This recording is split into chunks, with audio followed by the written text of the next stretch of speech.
I'm Matt Braunger. This might help. I am not a doctor. This might help. I'm not a professional. Let's have fun. This honestly is a good time. Honestly, I got no idea what I'm doing. What's going on? Who are you? I'm Matt Braunger. This might help. The podcast. Hey, welcome to This Might Help with Matt Braunger. Thanks to all who called in and who came to the recent live shows. They were bangers. Really appreciate you guys. Thanks, Mighties. And if you're new to the podcast, let me just say this is not real clinical advice. If you're here for real help, you need to go elsewhere. This is for fun. Like it says in the title, this might help. I don't know. Yeah. So think of it that way. It's entertainment first. I have a guy on today who is very talented and who I'm a fan of. He's a writer. He is a podcaster. He's a journalist. Please give it up for Dave Schilling. Dave, how are you? Good. How are you? Boy, I haven't been a journalist in a long time. I haven't But you've journaled been at all. one. Yes, I was at one point required to write about real things. Yeah. I've devolved since I've gotten older. Look, to me, that counts. I'm in Texas, and I was at the airport. I flew in from Oklahoma City today, and there were, the gift shop. There were, or what do you call it? Newsstand, whatever the place is where you get your... The Hudson News in the airport, right? Basically, here Yeah. It's called Pops, evidently. Of course it is. It's got to be Yeah. down home. And Sure, it's super down home. And there was one of the pictures was called The Downward Slide, and it was a book by Tucker Carlson about himself, and it was like the subtitle was 15 or 20 years, whatever, in journalism. And I was like, that's a real stretch, Tuck. It's if that guy's walking around going, no, but I am a journalist. It's like, you're more of an entertainment character who talks about current events and is horrifically wrong. That's my opinion. But I believe the first part is definitely unequivocally inarguable. For you to be like, I don't know, I wouldn't call myself a journalist. Like, you're being real. Whereas anyone who works for Fox News in any kind of opinionated standpoint, it's like, anytime they take you to court, you go, no, it's entertainment. No. Whoa. I meant none of that. As soon as dollars and cents get involved, you're just here for fun. I'm just a clown, like Krusty from The Simpsons. Of course, I said it sincerely and said to them, I am sincere in not doing a character. Believe me, these people are taking over America. But I was kidding. Can you tell? I am 100% a clown. That's how I want to be introduced from now on. Writer and clown Dave Schilling. That's all I need people to know. This is all that we're all just having fun here, guys. It's so true. Real. I did stand-up comedy for 5 years. I was horrible at it. But I did it. There you go. Yeah, I'm not serious. This is not serious. There you go. What is your favorite kind of thing to write? Like, let's just say we have some money to keep you going, and they just say, Dave, what do you want to do? What if I said haikus? One of those, yeah. Filthy limericks. I write a column about fashion, a humorous column about fashion for the LA Times. And that is my favorite thing to do. Because I get to talk about clothes. I get to talk about my relationship to clothes, my befuddlement and confusion at many trends, but also my affection for people who have unique styles and do their own things and try. Like, that's super fun to me. I also really love writing for the New Yorker. I did a couple Shouts and Murmurs. That's super fun. Yeah. Those are the things that get me up at night.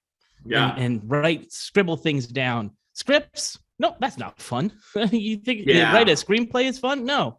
It's basically writing a check that you can't cash because there's no money attached.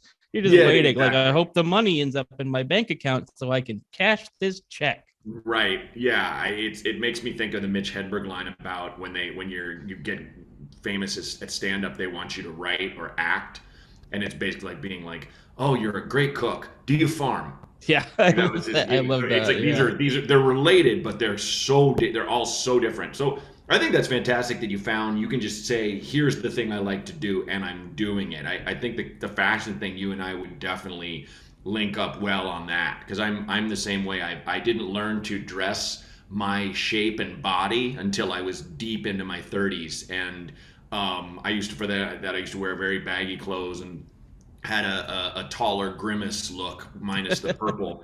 And Yeah, me too. yeah, and I recently, actually yesterday, when I flew into Oklahoma City, my bag didn't make the connection. I transferred in Salt Lake City, and so I got to town, and I'm like, well, like I need a show outfit. I can't wear. I don't want to wear these joggers and this t-shirt and this track jacket on stage. I will if I have to, but I'm like, let me walk around. I didn't have a rental car, and I found this insanely hip place that would be in like a movie where it's like, okay, this is owned by Kanye West. Great, we got that. Very sparse walls and things. And I had a dividend, like I had, Delta has to pay for the clothes you buy that day. Yeah. And I probably pushed it, and I'm sure they'll fight me. But I got a really nice cardigan, and I got a nice pair of, fitted Carhartt pants and just sent pictures to my wife. But before I did that, I tried on other shit that I'm like, no way. But I'm going to send these pictures to no way. That fits you well, but it's not you. And I put it all on my Instagram story so anyone can, you could look at it today. No one listening can because it's sorry, guys and gals. You can't look at it, but I can. You can't drink in the wonder. Follow me on IG if you want some more. But it was so funny to me, long story long, how so many people would tag the thing I didn't buy and be like, that actually looks really good on you. And I'm like, yeah, but it is the thing that I feel like everyone is wearing, which is it's the oversized sweatshirt with a pocket that is widened in the shoulders. And kind of Kanye wears it every time. Yeah. You know what I'm talking about. Oh, yeah. And, any number of stand-up comedians wear them and stuff. And it's that thing where I was like, let me try on 2 colors. And I was just like, on me, it just looks like, man, are you trying? You're really trying to be that guy, at least in my mind. Yes. When you hit a certain age, you have to accept that there are things that you can't ever wear again. Yeah. It's over. I agree. And you've developed a sense of your own personal style. You know what fits and looks good, like you said, but you're not going to deviate in ways that are, what's the word I'm looking for? Overly juvenile. Like if I deviate or if I do something wild with the way that I'm dressing, it's usually something that is still in line with my age bracket, right? Which is mid to late 30s. I am not going the other way and saying, oh, I'm going to start wearing, fear of God, like crazy sweatshirts or like big, like crazy expensive sneakers. I don't wear sneakers anymore. I wear loafers all the time. Oh, good for you. See, I'm not aged out of sneakers. I do wear, when I'm on the plane, like I'm wearing my plane outfit, and like I do wear the joggers. Sure. You got to be comfortable on a plane, right? You got to. And it's like, but I don't ever wear them any other time just because I don't want to. Typically I wear pants, and I'll wear Air Max 90s almost always. Maybe Vans or boots if I'm going somewhere nicer or whatever. But yeah, I think you kind of have to fall in line with your style. I remember working with a gal, I'm forgetting her name, but she's very funny. And she's a comic, and she was like around my age, and we were talking about people that take pains to make themselves look young and obviously fool no one. And she nailed it. She was just like, I don't want to look young. I want to look good. I was like, that's me too. That's me too. Absolutely. I don't have any inclination to fool anyone because I'm not. I'll be the first one to call myself an older person. I after my comedy shows and there's someone very young, I'll grab them and be like, thank God people my age came to the show. I'm so sick of you guys. And it always makes them laugh because it's like, okay, Watching stand-up comedy is a young man's game. In that it is late at night and you sometimes, get tired of being there and you want to be in bed at 10 o'clock. Yeah.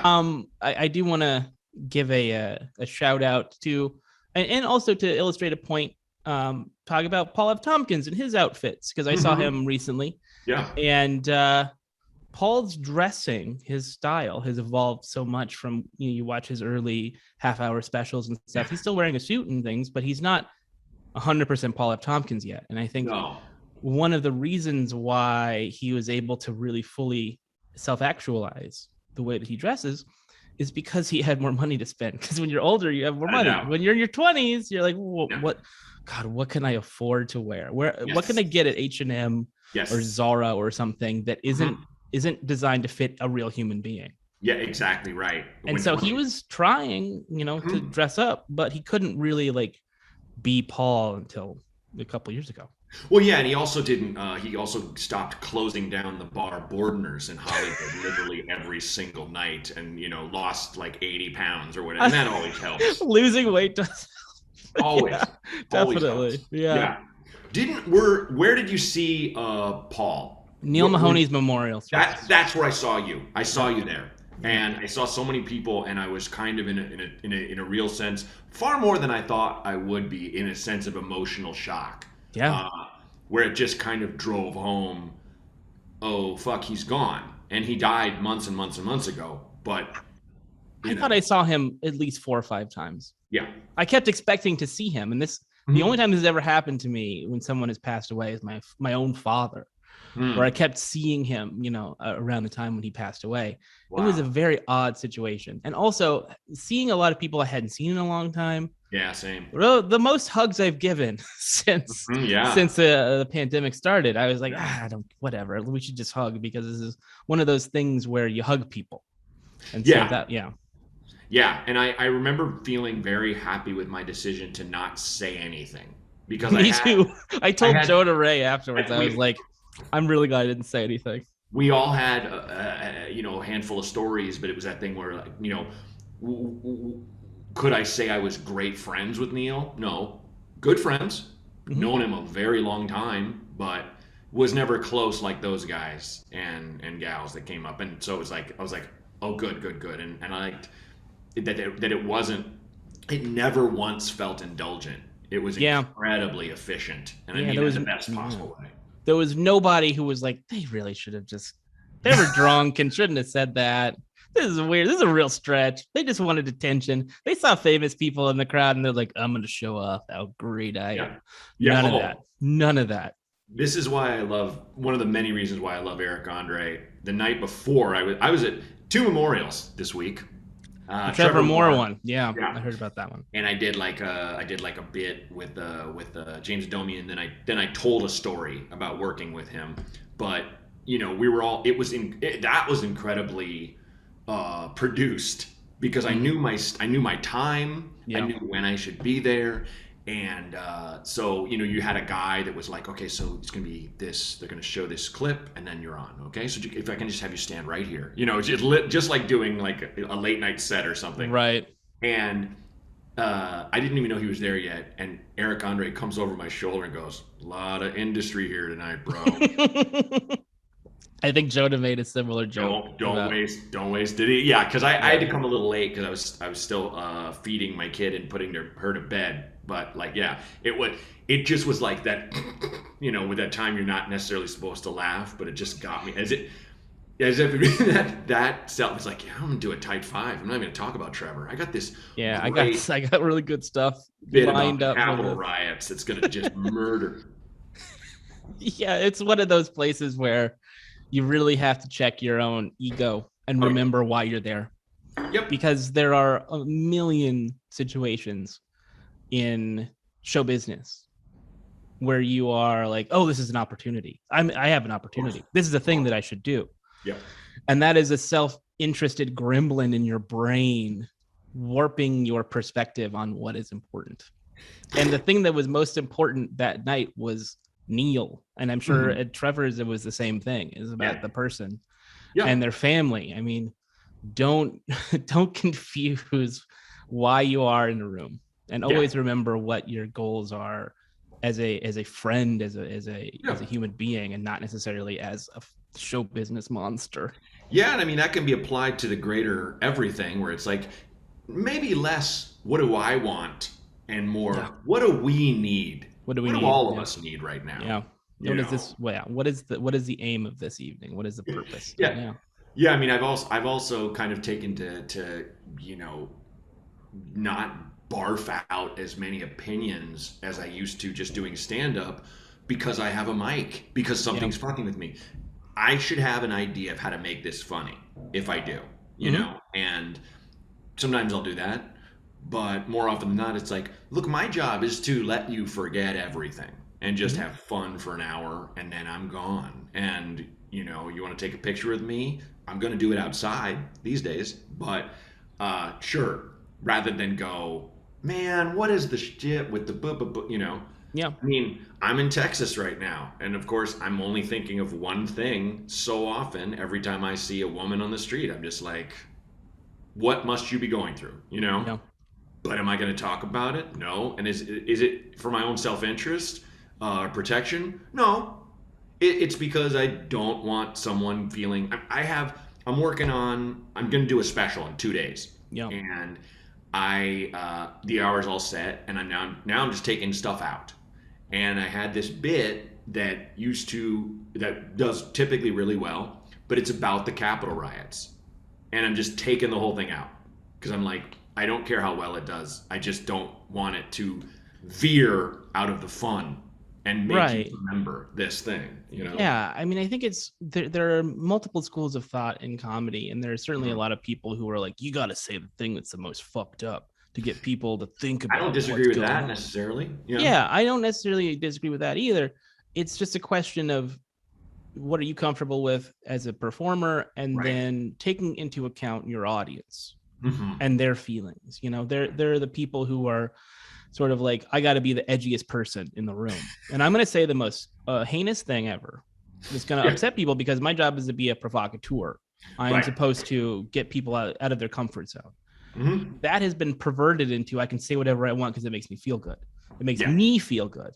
Right. When your job as an entertainer, if it's as a stand-up comedian, if it's an actor, if it's a performance artist, a dancer, is to elicit a response from the audience that is not necessarily just outright anger. And sometimes it can be. You can be transgressive, but to do that in a way that hurts people's feelings is outrageous to me. Like the idea that you need to be mean, cruel to the audience. You can do cruel things in the context of your work, but to be cruel to the audience is anathema to everything that entertainment is about.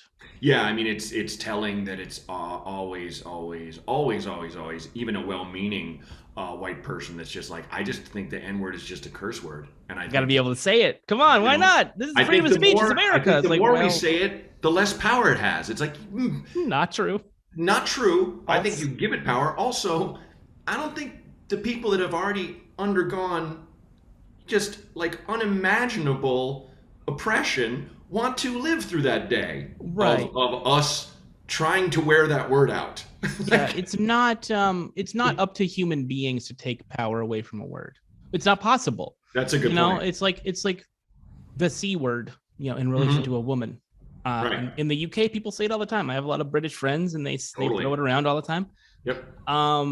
But the power the words have are individual with the people that you meet every day. Yes. It's not like collectively we all decided it's fine.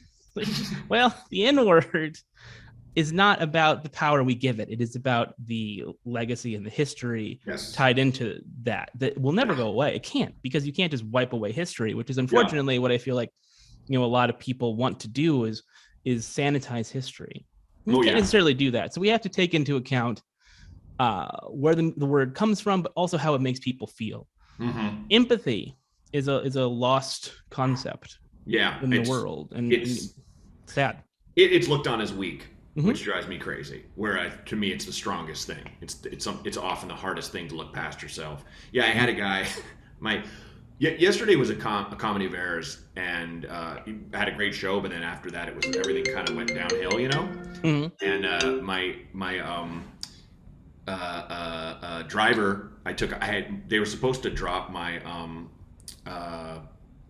my bag off that didn't make it, as I mentioned, to my hotel room, and I get back from the show at 10:30. It's not there, and there's no number to call, and so I call my wife, and she's like, you just got to go to the airport and get it. And I'm like, fuck, you're right. Like, all I want to do is lay in bed and eat candy, watch TV. But so I get this Uber, and the guy finds out I'm a comedian, nice enough guy, but he starts talking about how, everything's so PC and everyone's so sensitive. And, I tell my son he plays football, there's no racism in football, which I can't even start with that. That's wrong. He's like, just like comedy. And like, yeah, that's right too. And he basically is like, I saw this interview with Morgan Freeman. He said it. Morgan Freeman, just stop talking about it. What do you do about racism? You keep talking about it, it's going to keep coming back.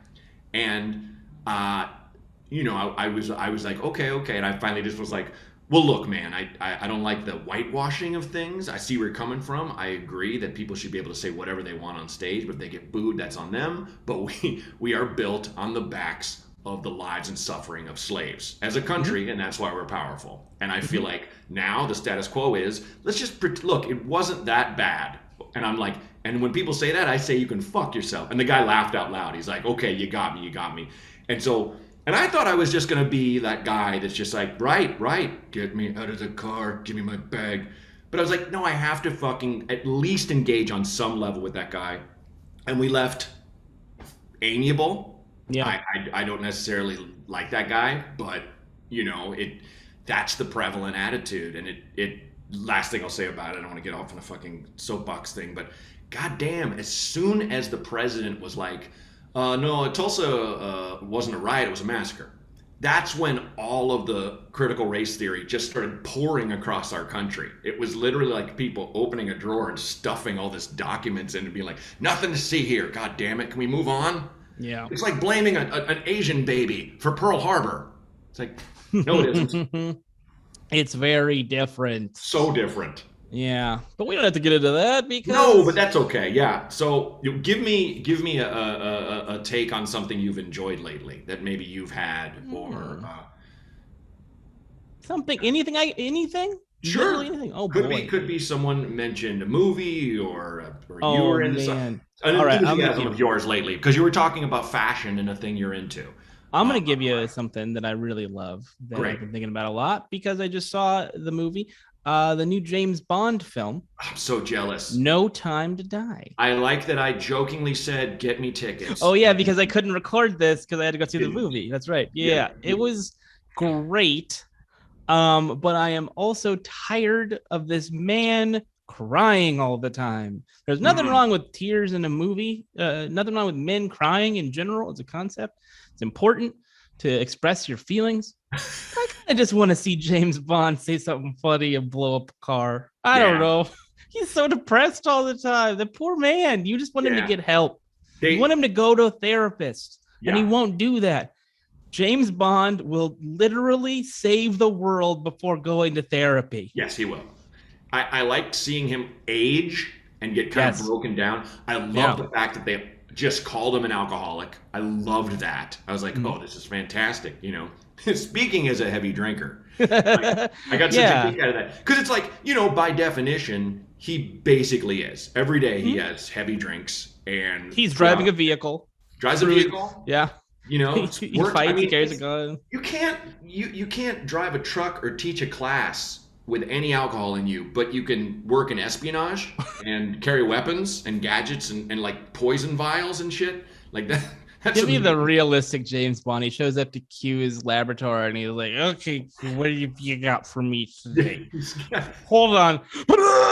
He just starts vomiting all over his weapon. He's given a piss test and he's got like that fake penis and like Q catches him like a little bag.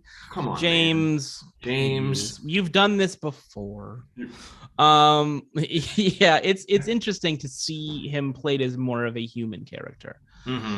Those things never really affect him, like my absurd scenario where he comes to Q's laboratory drunk, but they do comment on the fact that he's always drinking and he has been allowed to get old in a way that Roger Moore was around the same age, I think, that Daniel Craig is now. Yeah. And you watch those later Roger Moore movies and you think, boy, this old grandpa is still having sex with 20-year-old women. Yep. This is bad. Even as Daniel Craig, man, like look at his liney face. I mean, someone described him as action grandpa, like Roger Moore, James Bond, and I loved that because I love Roger Moore. I think that he's my favorite Bond. He's so dope.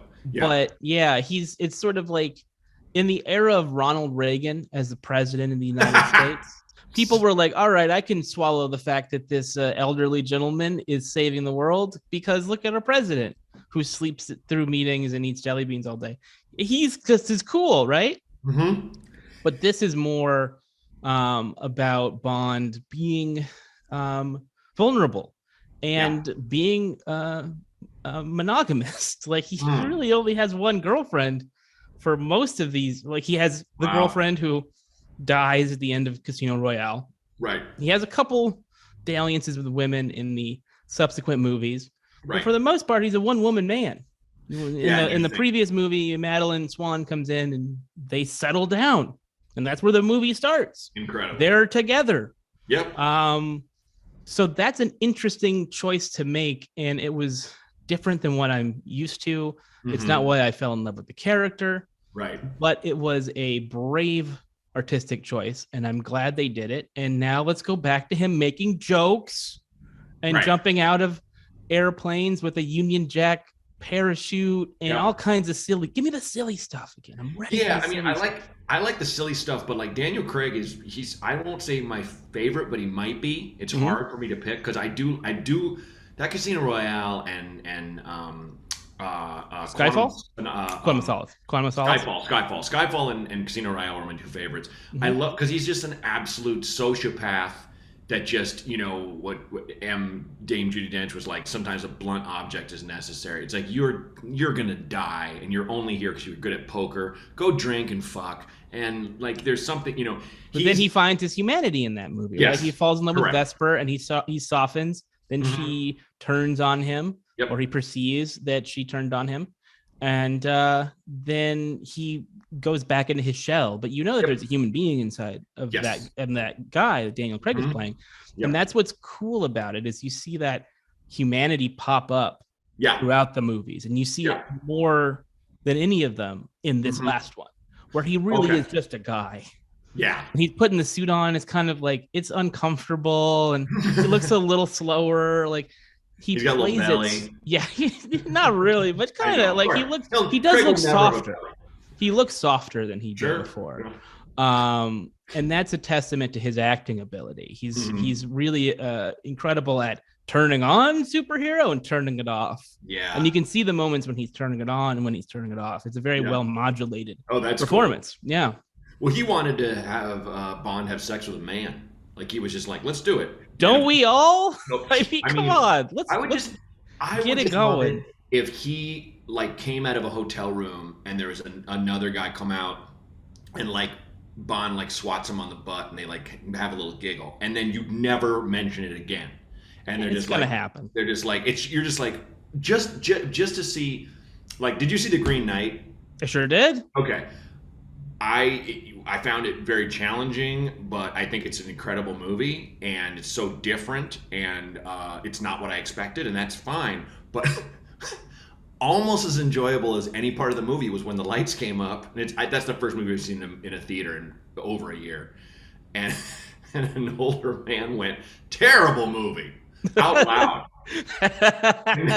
Nobody got stood up and he started town halling us. He's like, wasn't that horrible? What a terrible... And then I went to the bathroom and he followed me in. He followed I don't even think he needed to pee. And he was in the middle of the room going, now was that a terrible movie or was that a terrible... And it's like, I'm not... And we're all just... He's not even there to us. We're like... Because all of us are like deep in thought about what we've just seen and trying to piece it together and understand its art and things. But it made it even more enjoyable that guy hated it so much. That what you're describing is a Twitter interaction in real life. Yes. Someone who's just like, I thought that sucked, right? Anybody else agree with me? Raise your hand if you thought it sucked. Come on. Yeah. Anyone? And I would love to see that in a movie theater and see Bond just come out of the dude obviously hooked up and then just have just the body language of men around me going, what the fuck? Fuck no, man. I was hard for a second, and now I'm harder. Oh no! I don't like I'm gay. He's giving me.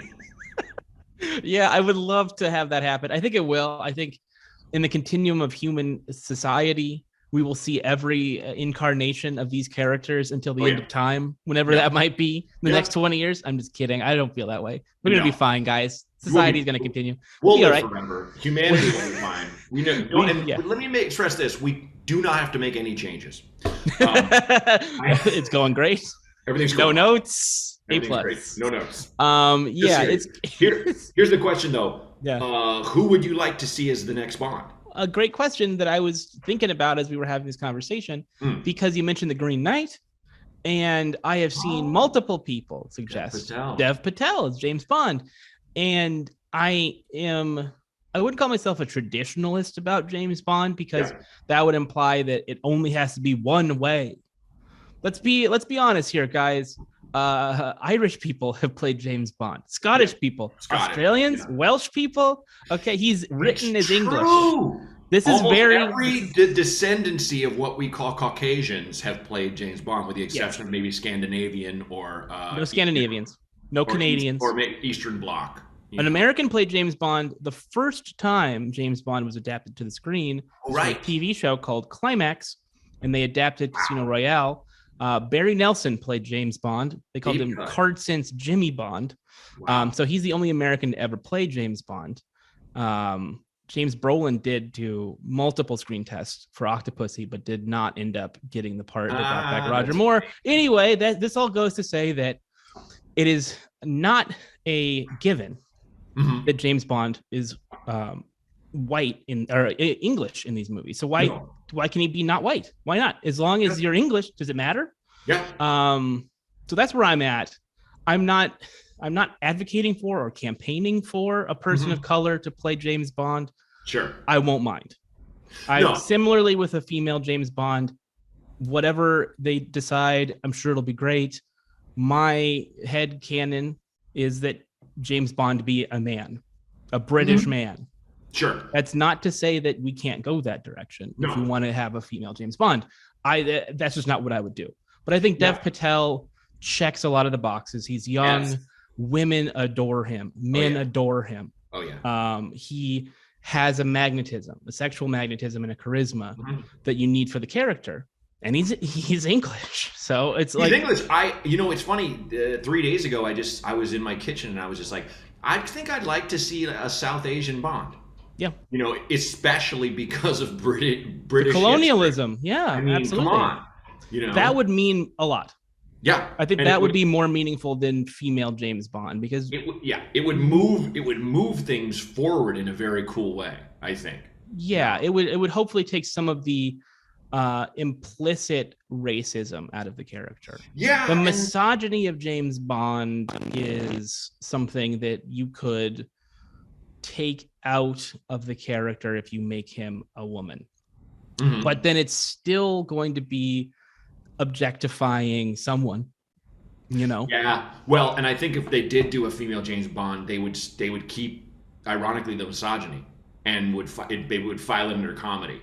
Where you'd have this person that's very coarse and brash and putting women down and stuff, and it would be looked as like, oh, how empowering, but it's like, no, you're still being shitty. Right. Yeah, there would be that tendency to want to go camp with it, which is not what you want to do. I mean, if it's going to be a camp James Bond, it should be a guy. You don't want to make light of the fact that you have a female James Bond. You have to play it really seriously, and you have to respect the unique qualities that a woman would bring to that role. You can't just be like, okay, we're going to write it as a guy, but we're going to cast a woman. You have to write it as a female character. Right. So that would require a lot of recontextualizing what this character does. Absolutely. If it's a person of color, I think it's easier. I'm not saying that one is better than the other, but it would certainly be easier to keep it a man. So I do not envy the decision that Barbara Broccoli and Michael G. Wilson have to make, because there are so many people who have things that they want out of this. Yeah. There are so many people who have an idea of who James Bond is. Yeah. And every time they cast a new James Bond going forward, this question is going to come up. People are going to have desires. Of course. So good luck. I hope it ends up being a good success. Luck. And also, if you do cast another white male, know that guy will have the ultimate feeling of winning, let's just say, the best supporting or lead actor at the Oscars. And in his mind, he's like, fuck, I'm that guy now. I'm the guy that took his fuck. Yeah. Damn it. You're digging yourself out of a hole. I think the fact that what's his name, who I think is fantastic, who's Spider-Man now, Tom Holland.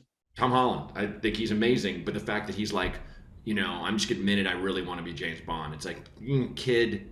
He looks like a child still. He can't play James Bond. No, I don't want to he's see not. that. I don't want to see him kiss anyone. No, I don't even want to see him kiss his Aunt May. I don't want to see him blow someone up or have sex with a woman and say something shitty, because then he's just a fucking bro. He's He's a little just bratty kid. An English bro, and I Yeah. don't give a shit. I don't. do. Yeah. I think they're gonna. It's like, I'm gonna look for, in his little gadget thing that fits in his shoe. Like, where is the date rape pill that you carry around, bro? Like, where? Yeah. Sadly, I think we might never get to go back to that characterization of Bond, but we'll see. We'll see. I have him have hopes. a young friend that works at the thing that calls him an old fuck or whatever. You old piece of shit. Yeah. Yeah. We'll see. We'll see. I think that they had a challenge every time they've done this. Oh yeah. But when they cast Daniel Craig, it was hard. Mm-hmm. People didn't believe him. He had blue eyes and he had blonde hair, and people were like, "Fuck, that's not James Bond." But it didn't matter, because he was ripped and he came out of that water and that small ass. Because they know how to do this. They take it very Mm-hmm. seriously, and so whoever they pick is going to be good, I think. Yeah, exactly. Okay, so we're gonna get to the calls, Dave, and I always ask people. First off, I have to tell you, I don't know what the calls are. I never do. Rene, the all-powerful producer of the show, he listens to them and he picks them out for us. He picks 3, and so this is all, we're flying blind, which is great. Only rule is we just don't. If people have a technical question, we don't Google. So sorry. Is all shooting from the hip. And I'll just ask you before we get started. Have you been asked for advice a lot or at all? All the time. Okay. Since I was in high school, people are like, "What do you mean about this?" Yeah, because I'm a listener, Matt. I listen really well, and I try to take into account people and their needs. So I think I'm really well suited for this podcast. Perfect. Well, on that note, let's roll the first call. Hey, I just had a quick question. Maybe get your advice on it. How would you deal with a know-it-all, say coworker or just a person in your life? How do you deal with know-it-alls, that type of personality? All right. Thank you. Bye. All right, here I'm going to tell you exactly what it is, and this is the God's honest truth, and you have to listen to me. You go. I'm being sarcastic. First of all, he's like asking for advice how to deal with someone who thinks they know everything. I don't know everything, but I pretend to sometimes. Okay, so I think what you do when somebody comes into your workspace or whatever and starts to tell you what they think they know about the world is you just listen, because you can't tell them they're wrong. Yeah. You can't have a conversation with somebody who's not listening to you. That's usually what these people are looking for, is validation and a safe space to spew whatever it is that's up here. They like to hear the sound of their own voice, which is something I can relate to as a host of a podcast. Sure. They need to, unfortunately, find a better outlet for their feelings than the workplace or wherever it is, the gym, or whenever you're being accosted by someone like this. I will say, though, if the person, often these people are blowhards and they don't.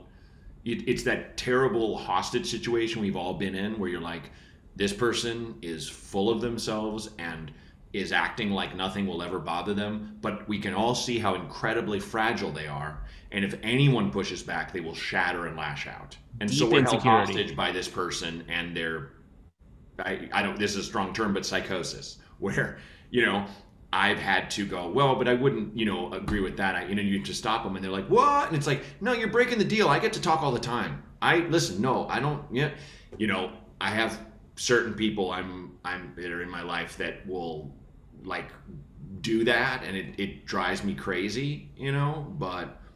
Are they mostly stand-up comedians, Matt? No. These are people I'm, distantly related to. Oh, okay. Whatever. And it's like, yeah, okay. And it's everything is. I remember yeah, I just think generally speaking, it's exhausting. That's the way I put it. And that's strong, but I remember being driven around to radio for the morning of a show somewhere, and the guy driving me around would not agree with a thing I said for some reason. And we weren't talking politics or even the sky is blue, but he would say something like, yeah, I mean, we have, a show where two guys like get on stage and they rip on each other, and then we vote on who wins. And I'm like, oh, so like a roast battle? And he's like, well, no, like that, where you're like, all right, so dude, it's insults, right? You just have to tell me what it is, because I'm trying to help the conversation, but it's tiring getting told I'm wrong and almost there. It's this kind of so like that. There are degrees, but I think the whole thing. I think that the advice of like just listen. I know I get short tempered.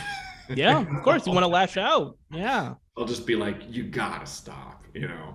It's a tricky thing if you're in. But it is tricky. Yeah, it's a tricky thing if you're in, let's say, the entertainment industry.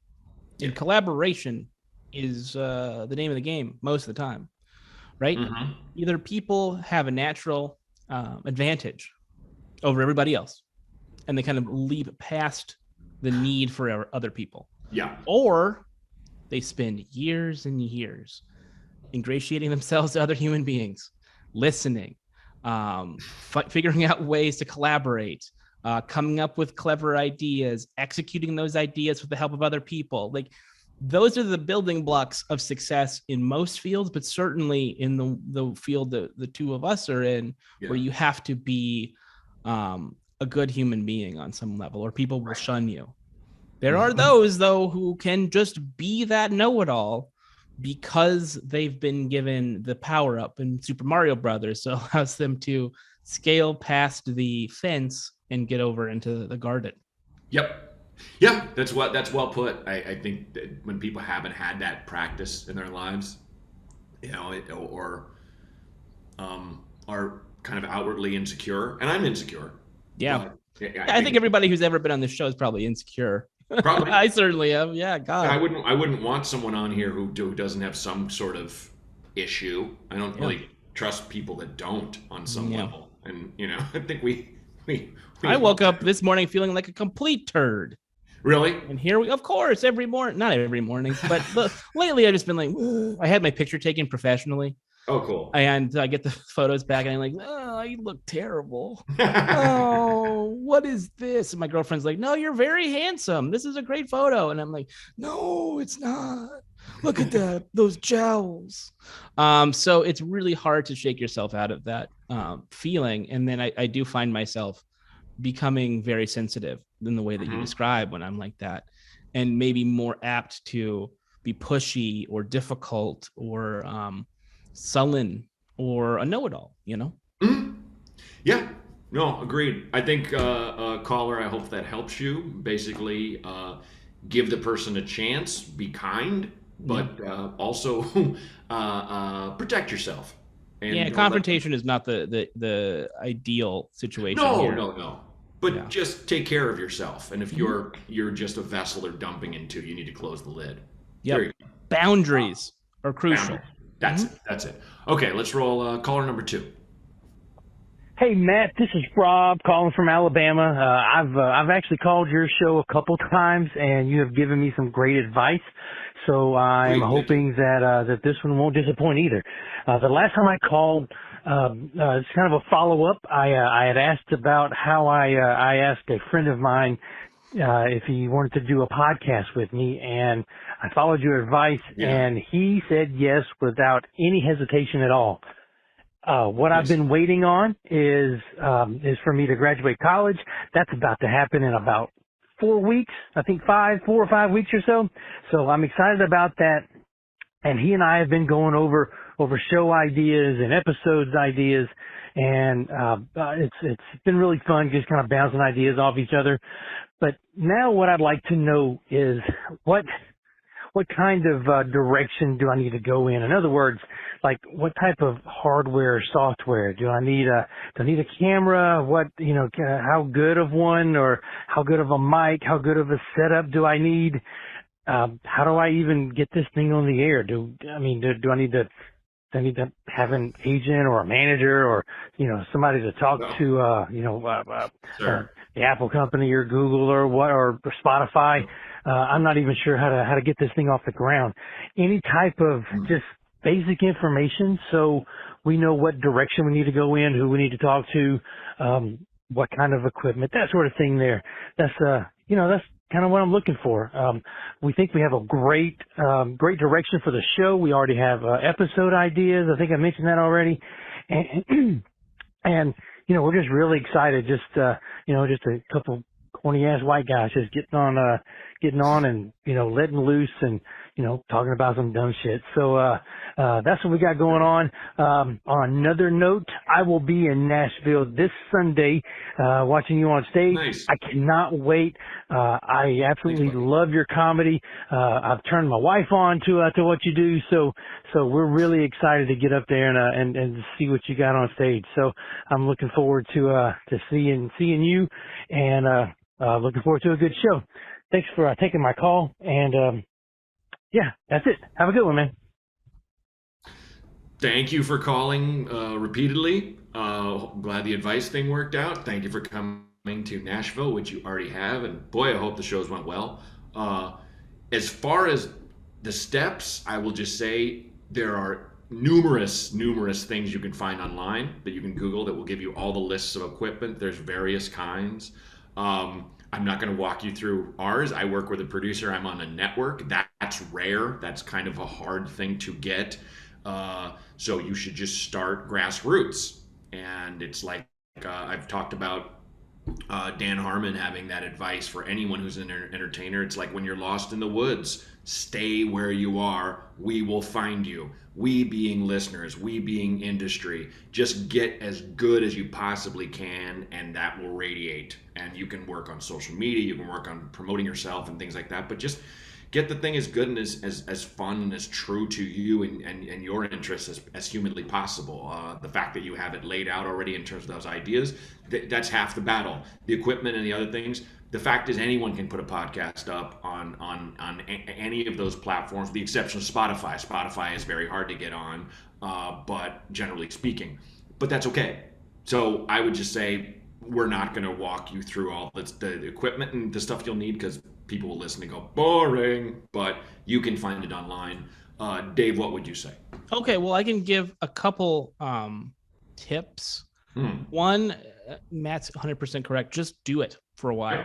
Nobody listens. If 5 people listen, great. You're getting better at it. And you're very lucky that you're getting better at it while people are not listening, because the worst thing in the world is to do it, have a bunch of listeners, and then them turn it off. You want to get good and then grow at a normal, rational pace. The second thing is distribution has never been easier on the internet for podcasts. If you go to Anchor or something like that, Anchor will literally do everything for you. They will publish all of your podcasts on every platform. I love it. It's Spotify owns it. It's just a way for people to kind of DIY make a podcast. And then technically, like whatever mics you get or whatever, like the audio quality, you can improve steadily as you go. Just start making them. But if you don't have, let's say, post-production expertise, you don't know how to cut tape yet, you don't know how to mix, try Zencastr. These are not ads, please. Do not think that I'm no. This is insight. I'm just telling the audience. And you are not. And look, you're not. This is stuff you know. You're sharing your knowledge. I know from doing podcasts. You're not Googling. This is great. This is great. I'm a pro. Yeah. Zencastr will record your conversations with people remotely. And then there is an option to mix down all of the tracks into a finished product. Cool. You can even do live sound effects that will go onto the mix at the end. It'll fix the levels. It'll give you a finished product, a WAV file or an MP3, whatever. It is a subscription service, so you have to pay a little bit for enough space to save all of your files in the cloud. Right. But you can also use the free version, just test it out, see what you think. But if you combine Zencastr and Anchor, you can pretty much just do podcasting without having to hire a producer or something. Mm-hmm. If that's not something that you can afford, having somebody, a third person engineer and produce your show is going to be an expense, or it's going to be a favor that you ask somebody else. Yeah, and you're impeding upon their time. Use the time you have. You and your friend have entered into a covenant, and I hope your friendship can withstand it. A blood pact. It's good. Yeah. it's a good start. I used to do my first podcast was just me talking, and it was just 15 minutes, and then it was a half an hour. And if I'm honest, I found it exhausting because I wasn't collaborating with anyone, and no one else was working on the ideas but me. But now that I have a network, and I have Renee, and I have people on every episode, it's so much more fun to come play. It's so much more fun to come to work, Mm-hmm. So yeah, it's always going to be a situation where the more you do it, the better. When I first started, I had the unfortunate situation of starting in a professional setting. Oh yeah. And I was not good. I didn't know how to do the things like transitions or keeping conversation lively, when to change subjects, when not to, when to ask certain questions, what a format should be for a podcast, how to keep it engaging for the audience. I figured that out just by doing it. So you're already like so far ahead of other people who might want to do it but don't have the will or the drive to try and stumble a couple times before you get to where you want to go. So just keep doing it. Hopefully these tips that I gave and that Matt gave help, but you're well on your way. Absolutely. And I will just really quick add, just don't do it for spins. Don't do it to be famous. Don't do it to do it to exercise what's inside you, and I mean exercise as in an exorcism, like get it out, do it because it's your enthusiasm. People probably will, not ever hear of your podcast for quite some time. But years. Just do it. Yeah. You just have to do it, and it'll be the thing you have, and let it be a thing that comes up in conversations. Oh, me and Bill, we have a podcast together. You do? You guys do podcasts? Because more often than not, as much as Dave and I, everyone we know has one almost, because it's just part and parcel of what we do, getting our voices out there. Most people don't know what they are, and you could be having dinner with a bunch of people and you mention it, and people go, well, what? Tell me, what is a podcast? And they're like, oh, and it's that thing where I've walked my parents through what podcasts are, and now they've found ones they like, and it's a kind of thing where you will get people into the art form by doing it, which is cool, and then they'll find you. So. Yeah, that's the last thing I'll say. But okay, you ready for our last call, Dave? Yes, I am. Let me just say I really appreciate you being on, and I know you've been doing a lot of podcasting today. So I have. After this, I think you should go get yourself a nice ice cream sundae or a margarita or something. Maybe I'll do another podcast. What if I just didn't do any? I'll do of a those refreshing podcast. I have to go pick up my son from school after this and tell how him old about is all your the son, by the way? He is going to be 4 in literally 31 days. Amazing. November 1st. Yeah. Congratulations. My kid will is going. Well, she will be a year and 2 months in a couple days. So that's exciting. Yeah, that's awesome. Yeah. It's a good time to be a parent.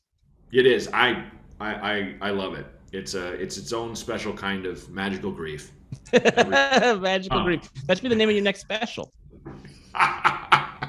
Yeah, any kind of sadness in the title it immediately sounds so indulgent. Absolutely. It's just like, why am I gonna fucking watch you be sad? Honestly. Yeah. Well, that was 2012 in a comedy, wasn't it? It was a rough time for all of us. Yes, it was. Okay, let's roll the third call. Hey, Matt Braunger, how's it going? I'm sure you know who this is, but just keeping it anonymous just in case. So the question that I need advice on is, so my mother-in-law's turning 80-something in the next couple of weeks, and we're planning on taking her on a little mini vacation to a casino resort. at her Nice. request, that she enjoys gambling and whatnot.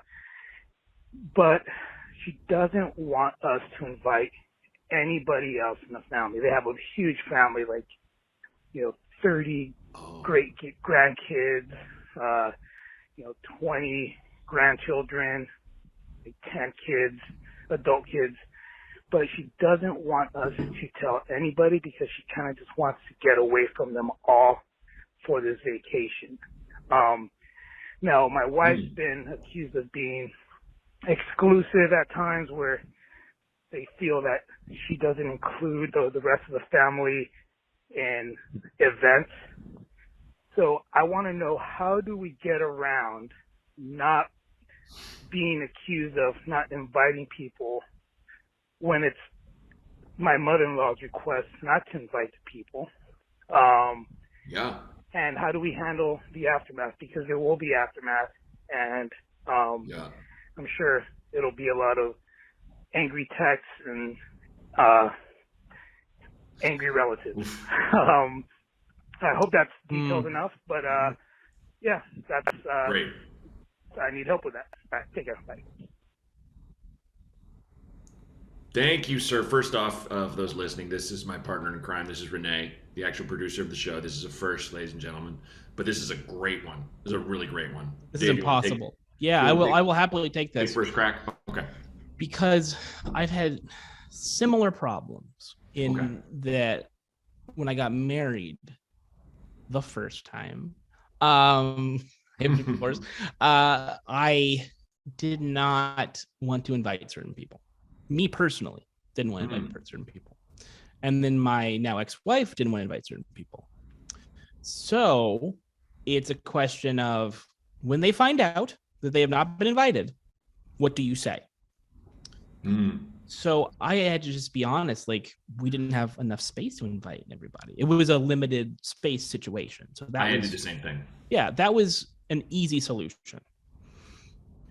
It was still difficult for them to process that they didn't make the cut, but nevertheless, I had a rational, fact-based reason not to invite certain people. What it sounds like our friend here is describing is a situation where there isn't a limited space problem, and it is a request from another family member. Yep. So my advice is to be honest with these people. You need to tell, I believe it was the mother-in-law. Was the mother-in-law? Correct. Yeah. Mother-in-law. The mother-in-law needs to know. You can't lie. You're not going to lie. You are not going to obfuscate. You are not going to leave these people hanging who are not invited to this event. You're going to tell your mother-in-law, look, you don't want these people there. You need to tell them when they come a-calling. I am not going to deflect for you. I am not going to run interference for you. If they're mad when they find out, I'm going to say why they're not invited. And then you have to pick up the pieces from there, because it's not your problem. No, it is her problem. I will give I agree with you wholeheartedly. Also, here's a bit of spin to make it easier to take. Anytime someone is not invited to someone, the perfect way, and you're not lying, is to say, like, for example, for Renee's mother-in-law, when people are like, well, we're family, we weren't invited. You go, she wanted to keep it small. Keep it small. That's the term that people tend to respect, where it's like, people are like, you're married, or we're going to celebrate this thing, but we're going to keep it small. And if someone says that to me, I just immediately go, I'm not invited, and that's cool. You want to keep it small. Everyone understands keep it small. And I think those are your three words you basically throw to everybody. If someone is like, why am I not in the small group? You can deflect to mom-in-law and go, she had a tiny list that she dashed off to go to her casino, and that was it. And she loves everybody, but it was just the people that she, like, I have three brothers who are cousins. I invited the two younger ones. I did not invite the oldest one to my wedding. And he totally understood because I barely talked to the guy. Yeah. And we had a nice little heart-to-heart last time I went to D.C. And he was like, I feel bad, man. We haven't, like, really hung out like you've hung out with Mike and Charlie. And I was like, yeah, it's true, man. I'd like for us to have more communication. He's like, me too. And I was like, cool. And even his dad, my Uncle Joe, was like, yeah, I mean, Matt and Joe barely talk. And my mom was like, oh, like so relieved, because on paper, that's insane. You invite two brothers, but not the third. But we had to make hard choices in that wedding. And I think, you can say, caller, you can say, she had to make hard choices because she wanted it to be super small. She just wanted to have a good time. She didn't want to constantly be interacting with, there's a billion of us, it's exhausting to deal with that many people. And it's her day. It's her fun. She wants to gamble. She wants to play craps. She doesn't want to talk to her grandkids. Yeah. There's a time for each of those things, and they're not the same time. Yeah, I think it's important for people to be honest with each other, and sometimes, you can run interference for people. It is possible, and I think the scenarios you described, the solutions you described, are really important and useful. But man, if you don't want somebody to do a thing, you got to say it. Honesty is it's so intrinsic to healthy relationships. Yeah. Every single human problem can be traced back to a lack of honesty at some point in someone's life. Yeah. So just try to see if you're in this situation, either you are the caller, you are the mother-in-law, whoever it is, like just practice honesty. Yeah. If you're not close with someone, if they're a mature adult, they'll understand. Well, we're not close. I probably shouldn't have been invited to that. Like there are all kinds of events where, I see people on Instagram, like at a wedding or something. And I'm like, I'm friends with those people, but am I friends with those people? Right. Would I invite them to my wedding? Probably not. So to put yourself in the other shoes of the other person in this equation, when you are the one who's left out, it's also incumbent upon you to say, all right, look, it's not the end of the world. No. My happiness is not the point of this. No. Maybe I don't belong in this event. Maybe, I misjudged our relationship, whatever it is, but don't take it personally. How much of it is you wanting to go party? That's all it is. It's all selfish. To go to this resort casino. Yeah. Be honest with yourself. Yeah. I mean, it's like I had a friend who I couldn't invite to my wedding because he just didn't make the numbers cut, and it was one of those hard decisions. He didn't invite me to his when he got married, and I saw the pictures, and did I wish I was there? Kind of. Did I think he was being vindictive? Not at all. Was I happy for him? Yes. I was just like, I'm just glad this dude is happy, and he's in love, and these guys that are also friends with me, guys and gals, they're having fun too. I have my own life. Yeah. I feel like we project too much on these moments of, I balk at the idea of like, if you have to have as much family as possible. It's like that can turn into literal hell. Yeah. Or friends. You're like, I as I've gotten older, I've limited my social circle to people that I can see or not see, and it not like we can always be friends still, even if we don't talk for long periods of time, or people that I talk to every day. But I don't have a lot of acquaintances anymore. Yeah, there were a lot of acquaintances at my wedding because I was 30. And it was like I gotta invite all these people, and I gotta show off to these people like how fancy my wedding is. And now all those people I don't talk to because they were never my friends in the first place. I tried first album. I tried to thank everybody, and can't do it. They were like, "No, this will never fit on the back of that vinyl album." And then I just copied and pasted it and put it on Tumblr for everyone. And it was like you're scrolling for like 5 straight minutes. Like, what is this? Why? Who do you really care about? Yeah, and versus who are you trying to impress or trying to curry favor with? Exactly. Speaking of trying to impress, anything to plug? Of course I do. Yes. Okay. So listen to my podcast, Galaxy Brains, that I host with my old pal Jonah Ray. We talk about movies and TV shows, and the absurd theories we have about both. For example, we did an episode about Fast 9.